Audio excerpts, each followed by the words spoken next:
মাত্র 1 নম্বর ক্রিমিনাল। আনন্দ হচ্ছে, আনন্দিত।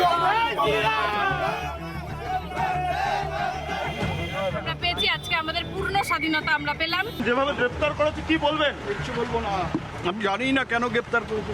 শুধু গুরু নয়, গুরুর যারা ভক্ত আছে, শিষ্য আছে, তাদেরও সময় ঘনিয়ে এসছে।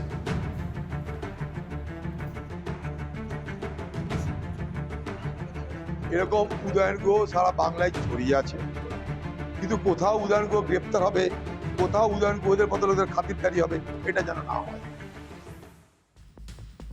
কোচবিহার ছেড়ে ছিলেন কলকাতায়। ভোটের ফল বেরোনোর পর তখন থেকে কলকাতায় তিনি থাকছিলেন। আজ বুধবার ফুলবাগানের ফ্ল্যাট থেকে উদয়ন গুহকে গ্রেফতার করে কোচবিহার, সেখানে নিয়ে যায় পুলিশ। অর্থাৎ বদলের বাংলায় তৃণমূল জমানার 4 জন মন্ত্রী এখনো পর্যন্ত গ্রেফতার হলেন। দিনহাটার প্রাক্তন বিধায়ক উদয়ন গুহ, প্রাক্তন উত্তরবঙ্গ উন্নয়ন মন্ত্রী।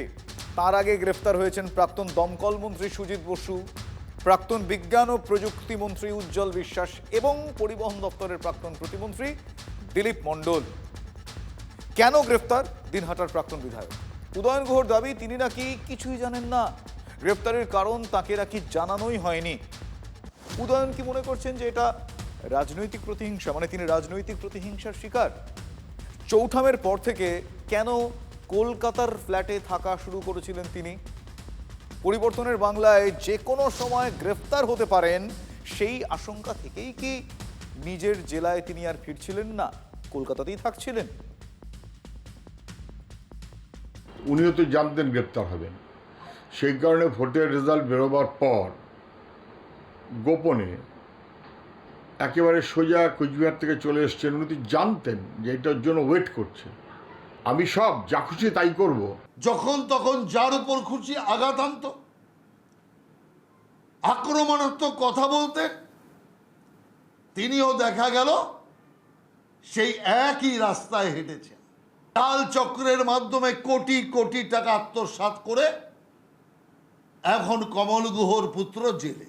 তো উদয়ন গুহ এটা করেছেন বা করবার মতন সাহস পেয়েছেন তৃণমূল সরকারের সঙ্গে যুক্ত ছিলেন বলে। মাথার ওপরে তৃণমূল, সঙ্গে ভাইপো, অত খুশি মতন চলো। তো এইটা ধরা পড়বে না হয় কখনো? তৃণমূলের শাসনে এই দাপট ছিল চোখে পড়ার মতো। কোচবিহারে তৃণমূলের সাংগঠনিক দায়িত্বও ছিল এই উদয়ন গুহর কাঁধে। একের পর এক, দিনের পর দিন বিতর্কিত বক্তব্য তিনি করে গিয়েছেন। প্রকাশ্যে তিনি হুঁশিয়ারিও দিয়েছেন।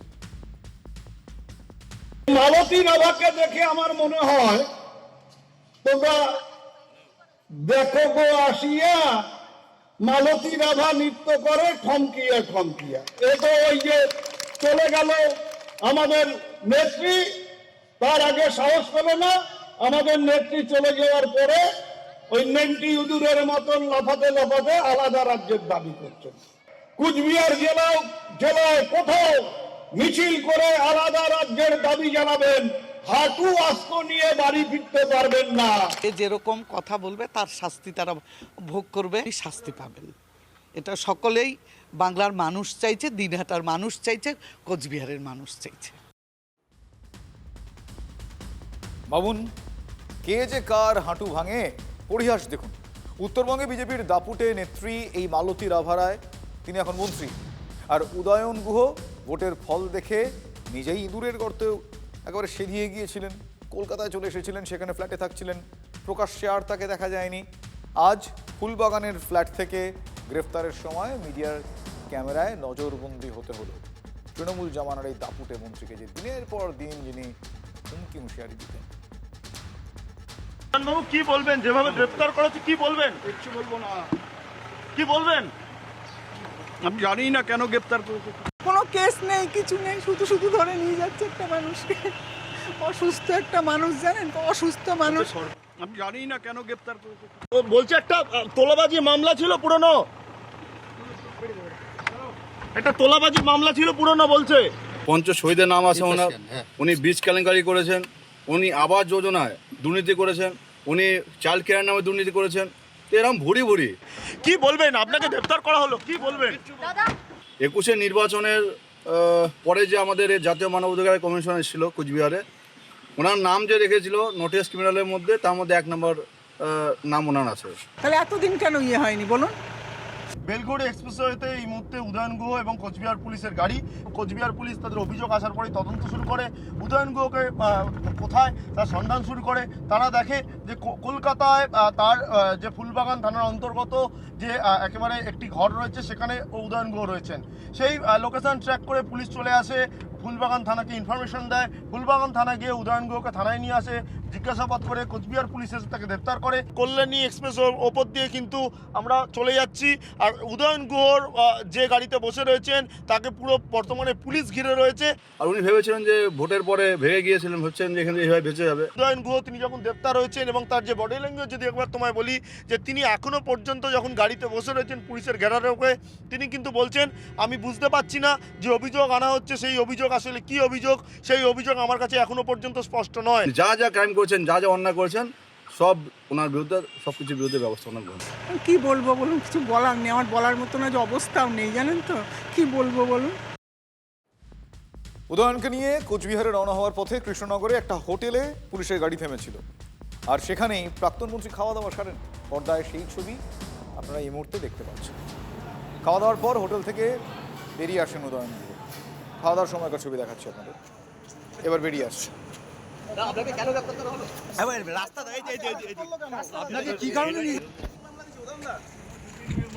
কোনো অপরাধ করিনি,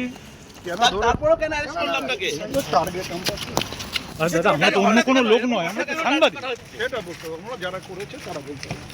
আপনাকে এখন কোথায় নিয়ে যাওয়া হচ্ছে? আমাকে দিনহাটা। আপনাকে কোথা থেকে ধরলো? কোথা থেকে ধরলো? শুক্রবারই রূপম সাহা নামে এক ব্যক্তি উদয়ন গুহ শিশু মঙ্গল সমিতি নামে একটি এনজিওর বিরুদ্ধে দিনহাটা থানায় লিখিত অভিযোগ দায়ের করেছে। কোটি কোটি টাকা তোলাবাজির অভিযোগ। রূপম সাহার অভিযোগটা একবার শোনাবো। আমি নিজেও একজন ভিকটিম। আমার কাছ থেকে 50,000 টাকা ডিমান্ড করা হয়েছিল, তারপরে অনেক নেগোসিয়েশন করার পরে 25,000 টাকাতে ওরা মানে, তারপরে আমাকে 10,000 টাকার রসিদ দেয়। সেই 10,000 টাকার রসিদ যে দেয় আমাকে, সেই রসিদটা যখন আমি অবজেকশন করি যে 10,000 টাকার রসিদ কেন দেওয়া হয়েছে, আমি তো 25,000 টাকা দিলাম, বলে যেটা দিয়েছি ওটা ওরকমভাবেই রাখো, নাহলে কপালে কষ্ট আছে। হসপিটালে পিকু তৈরি করার জন্য টাকা তুলেছিলেন। না না, তাকে প্রমাণ হোক, প্রমাণ হোক। তাকে প্রকাশ করতে পারিনি কারণ তারা ক্ষমতায় ছিল, তারা ক্ষমতার অসৎ ব্যবহার করেছে, সেই কারণে কেউ কোনো কিছু করতে পারেনি। তো 2026-এ সরকার পাল্টানোর পরে স্বাধীনতা পায় মানুষ, সাধারণ জনতা স্বাধীনতা পায়। স্বাধীনতা পাওয়ার পরে এই বিষয়গুলো নিয়ে আমাদের কাছে অনেকগুলো অবজেকশন আছে। শুধু এই একটি অভিযোগ নয়, কিন্তু উদয়নের বিরুদ্ধে একাধিক অভিযোগের মধ্যে অন্তত 3টি জামিন অযোগ্য ধারা রয়েছে। এখানে উদয়নের গ্রেফতারির খবরে কোচবিহারে উচ্ছ্বাস।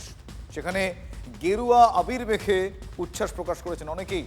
দিনহাটায় মিষ্টি বিলি করেছেন বিজেপি বিধায়ক অজয় রায়। উদয়ন গুহ তৃণমূলে ঢুকেছিল, আর তারপরের থেকেই আমাদের দিনহাটা উত্তেজিত হয়ে ওঠে, অশান্ত হয়ে ওঠে।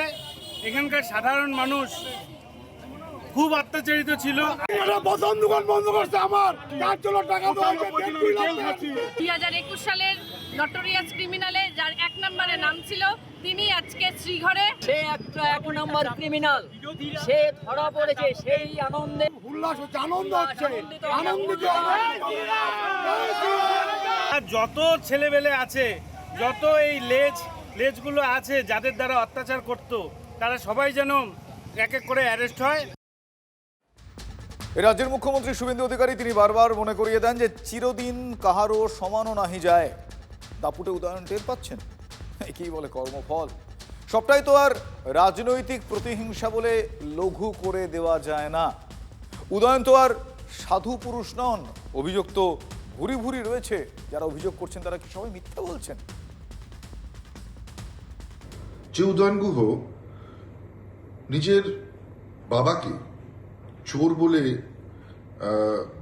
তিনি স্বীকার করে নিয়েছিলেন, বারবার তিনি নিজের বাবার উদ্দেশ্যে তাকে চোর বলে পরিচয় দিতেন। আপনার বাবার হাত দিয়ে অনেক চাকরি হয়েছে, হ্যাঁ, যে সেক্ষেত্রেও অনেক যোগ্য প্রার্থী বঞ্চিত হয়ে অযোগ্য প্রার্থী পেয়েছে, এবং সেটা যদি দুর্নীতি হয় তাহলে বাবাও দুর্নীতির সাথে যুক্ত ছিলেন। আজকে দেখুন, কোথাও গিয়ে পৃথিবীটা কিন্তু গোল, আর আজকে তাকেই কিন্তু গ্রেপ্তার হতে হয়েছে, এবং একটা নয়, বহু মামলা।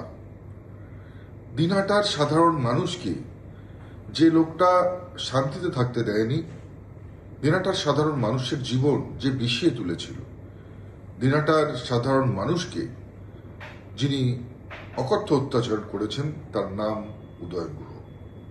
আর সেই বাঘ আজকে বেড়াল হয়ে খাঁচাবন্দি। যে যেমন কর্ম করেছে তাকে সেই কর্মের ফল ভুগতে হবে। এরকম উদয়ন গুহ সারা বাংলায় ছড়িয়ে আছে, কিন্তু কোথাও উদয়ন গুহ গ্রেপ্তার হবে, কোথাও উদয়ন গুহদের মতো লোকদের খাতিরদারি হবে, এটা যেন না হয়। তো সবে শুরু। শুধু গুরু নয়, গুরুর যারা ভক্ত আছে, শিষ্য আছে, তাদেরও সময় ঘনিয়ে এসছে। আইনের ব্যবস্থা আছে দেশে, আইন কানুন মেনে যেন সবকিছু হয়, আর সেই আইনের চোখে যেন সবাই সমান হয়, সিলেক্টিভ যেন না হয়। যারা আজকে বিজেপিতে যোগদান করছে পশ্চিমবঙ্গে, দিল্লিতে, তাদের মধ্যে কি উদয়ন গুহ কেউ নেই? উদয়ন গুহের বাপরা আছে তাদের মধ্যে। কেউ মেরে হাত গন্ধ করলে এ সরকার মানুষকে ঠকাতে পারে, কিন্তু নিজেদেরকে ঠকাতে পারবে না। আমি জানি না, আইনে যা হবে তাই হবে। তবে জেনারেলি তো এই নতুন সরকার ভিন্ডিকটিভ ওয়েতে, প্রতিশোধমূলক মনোভাব নিয়ে চলছে, তার মধ্যেই উদয়ন গুহ পড়েছে। প্রশ্ন হলো, উদয়নের পর এবার কে? লাইনে রয়েছেন মমতার মন্ত্রিসভার আরো দুই মন্ত্রী, প্রাক্তন ক্রীড়ামন্ত্রী অরূপ বিশ্বাস এবং প্রাক্তন সেচ মন্ত্রী মানস ভূঁইয়া। দুজনে উধাও। 5 লক্ষ টাকার বিনিময়ে চাকরি দেওয়ার অভিযোগ মানস ভূঁইয়ার বিরুদ্ধে। সবং থানায় মানস ভূঁইয়ার বিরুদ্ধে অভিযোগ দায়ের হতেই মমতার প্রাক্তন মন্ত্রীর খোঁজ মিলছে না। কোথায় আছেন মানসবাবু? কোথায় গেছে আছে বলতে পারছি না। আপনার হচ্ছে ওই রাজনীতি কোনো কাজ কর্মকাণ্ডে বাইরে আছে। এখানে এখন থাকছেন নাকি উনি? না, যাওয়া আসা করছে তো, যাওয়া আসা কিন্তু আজকে নেই। না, আজকে নেই। না, ফোন করছিলাম ধরছেন না আর কি, আমি ওই জন্যই বাড়িতে এলাম। আসলে ব্যস্ত মানুষ তো, ব্যস্ত আছে নিশ্চয়ই। আচ্ছা, আপনি কি এখানে থাকেন নাকি? আমার পাশের বাড়ি এইখানে। এখানে আমরা খেলাধুলা, এখানে গল্প গুজব সব কিছু করি আমরা এখানে। মানে আপনি পাশের বাড়ির কেউ হবেন। সবং বিধানসভার তথাকথিত বা চর্চিত নাম মানস ভূঁইয়া, ডাক্তার মানস রঞ্জন ভূঁইয়া, যিনি প্রাক্তন সেচ মন্ত্রীও বটে। আমরা তার দেশের বাড়ি ভিকনি নিশ্চিন্তপুরে দেশের বাড়িতে এসেছিলাম, কিন্তু তিনি বাড়িতে নেই। আমরা ফোন করেছি, বারবার তাকে ফোন করার চেষ্টা করেছি, কিন্তু তিনি ফোন ধরছেন না। কিন্তু তার বিরুদ্ধে যে অভিযোগ, যে সাধারণ মানুষের কাছ থেকে তিনি একজন নির্দিষ্টভাবে তিনি অভিযোগ করেছেন, এই সবং বিধানসভারই একজন ব্যক্তি, যে মানসবাবু নাকি তার কাছ থেকে 5 লাখ টাকা নিয়েছেন চাকরি দেবেন বলে, সরকারি চাকরি দেবেন বলে, আর এই নামেই অভিযোগ দায়ের হয়েছে। এবার বলি অরূপ বিশ্বাসের কথা।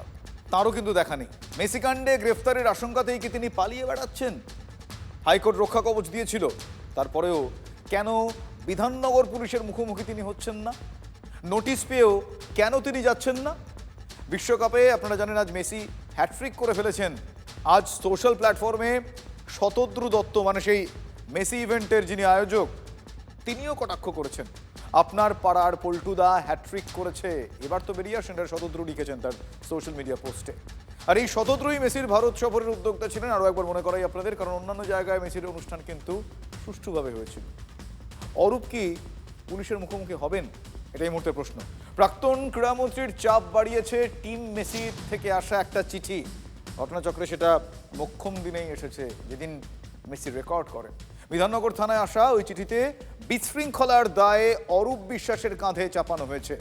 বিশ্বাস ব্রাদার্সের বড় ভাইয়ের গ্রেফতারের আশঙ্কা তাহলে ক্রমশই কি আরো বাড়ছে? আমরা 21/5 বঙ্কিম মুখার্জি সরণি আরও একটি বাড়ি, যেখানে এই আবাসনে অরূপ বিশ্বাস, সৌরভ বিশ্বাসটা থাকতেন, সেই আবাসনের ফ্ল্যাটের সামনে এসে পৌঁছেছি। সেখানেও কিন্তু অরূপ বিশ্বাসের দেখা নেই। টাকা হয় তদন্তে সহযোগিতা করার জন্যে, ফলে তিনি যদি তদন্তে সহযোগিতা না করেন, যারা তদন্তকারী সংস্থা, তারা যে কোনো সময় যে কোর্ট এই রক্ষা কবচ দিয়েছে সে কোর্টে এসেই বলতে পারেন যে আপনি এটা খারিজ করে দিন। ওনার এসে বলা উচিত 10 টাকার জলের বোতল 200 টাকা কে বেচলো, সেই 190 টাকা কোথায় গেল মেসি কাণ্ডের দিন। বা মেসিকেই বা এত ইনঅ্যাপ্রোপ্রিয়েটলি বলপূর্বক তাকে আলিঙ্গন করা, বলপূর্বক তাকে কোমরে হাত দিয়ে জড়িয়ে ধরে রাখা। মনে হচ্ছিল যে পারলে মন্ত্রী তো মেসিকে কোলে করে 5 কোলা করে তুলে নিয়ে বাড়ি চলে যান। তৃণমূলে সৎটা কে আছে?